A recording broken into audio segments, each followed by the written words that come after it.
morning, students and parents. For all of the fourth grade and through to middle school, students will use three-number equations. This practice helps them identify this principle. Later, this skill will be used to identify what numbers seem reasonable in solving word problems. Please take notes on the blank sheet of paper. On this sheet of paper, I want you to take notes. So you're going to need some pencils and an eraser, and you're going to write down what I write down here.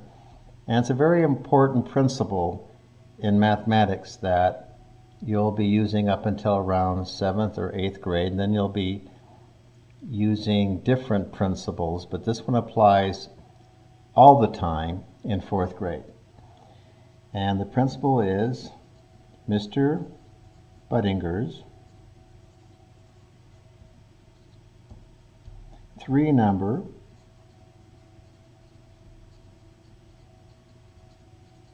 principle.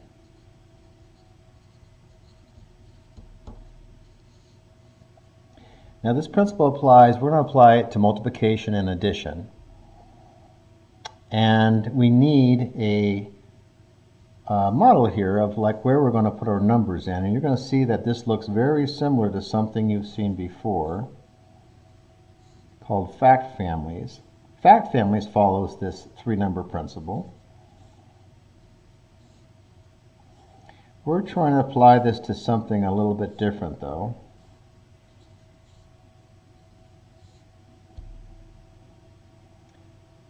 We're going to apply it to multiplication.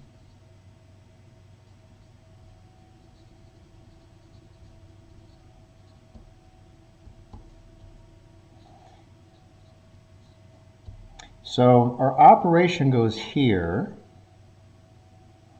The result of whatever we take these two numbers and we apply this operation to is going to go here. Now we're going to use multiplication, so go ahead and put an X in here. And we have two numbers here.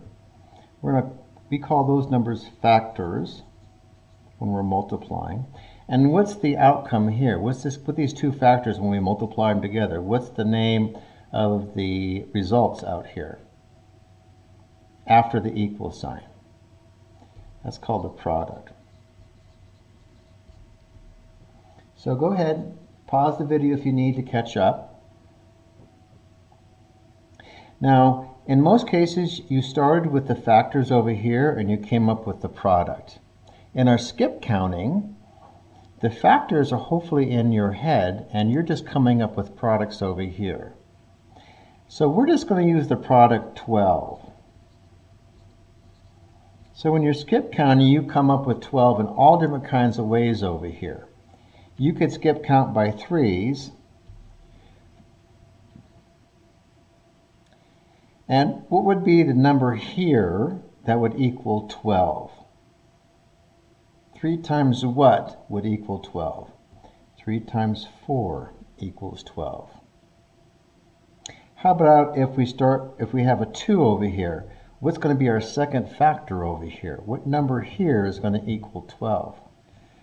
Do you know what that number might be? If you said 6, you're correct. Now over here, we don't go up to 12s in our skip counting, but there's a property of 1 that says 1 times any number gives us that number. So what number would go here?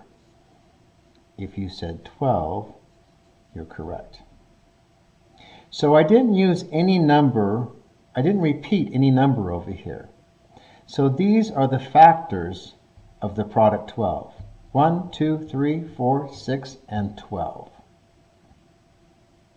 Now, in fact families, you could take this 3 and this 4, and you can reverse them and say 4 times 3 is 12, and that would be correct. That's called the cumulative property.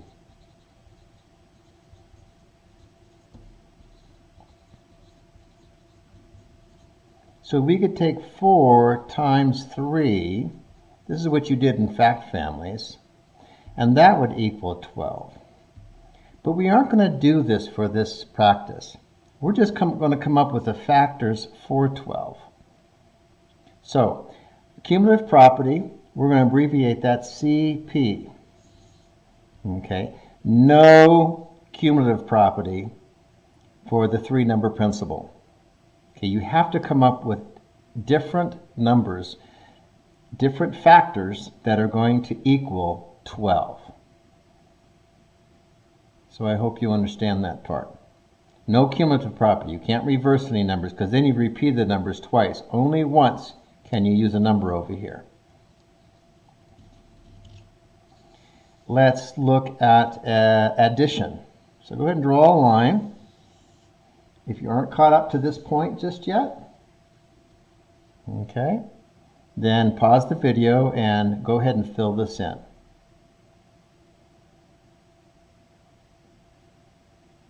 Now, let's look at addition.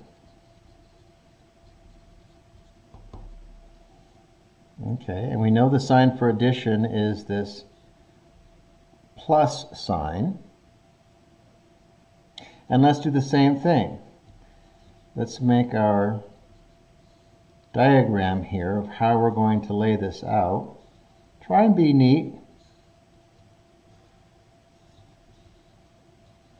We know this is a three-number principle, so we got to make spaces for three numbers.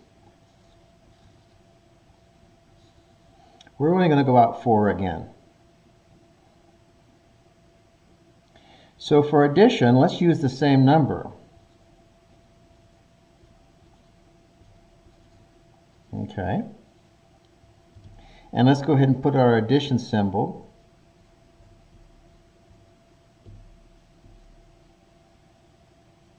What two numbers can we use that are going to equal 12?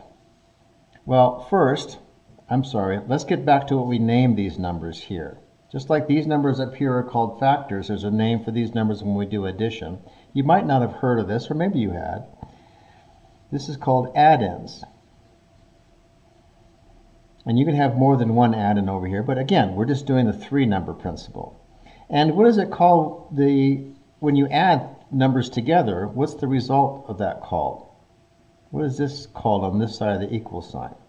You should know this from second grade. It's called the sum.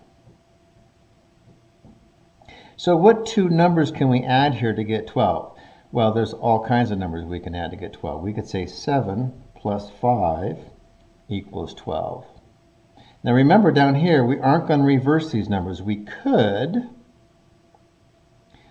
say 5 plus 7 equals 12. But remember, this would be the cumulative property.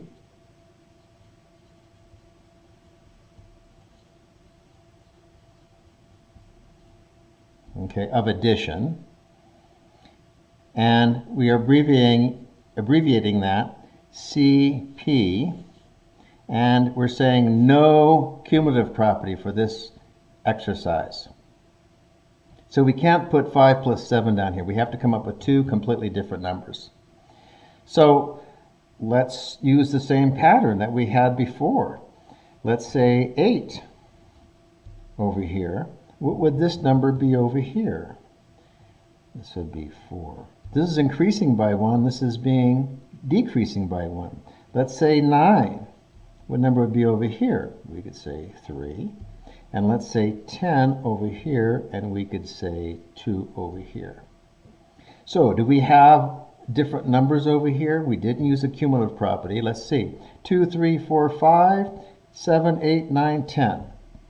And there's actually more that we can add down here, but we're just going to use these 4 for now just to get the idea of Mr. Buddinger's three-number principle. Now in 4th grade, you're always going to be applying Mr. Buddinger's three-number principle. Sometimes they'll just give you one number and you have to come up with two numbers. Sometimes they'll give you two numbers and you just have to come up with one number. In all different kinds of combinations. Let's look up at multiplication again. If they were to cover this one up and say some number times 6 equals 12, you would have to come up with the 2. If they gave you just these two numbers, 2 times some number is going to equal 12, you would have to come up with 6. Sometimes they'll just give you this one number, And you have to figure out what combination of these numbers is going to come up with 12.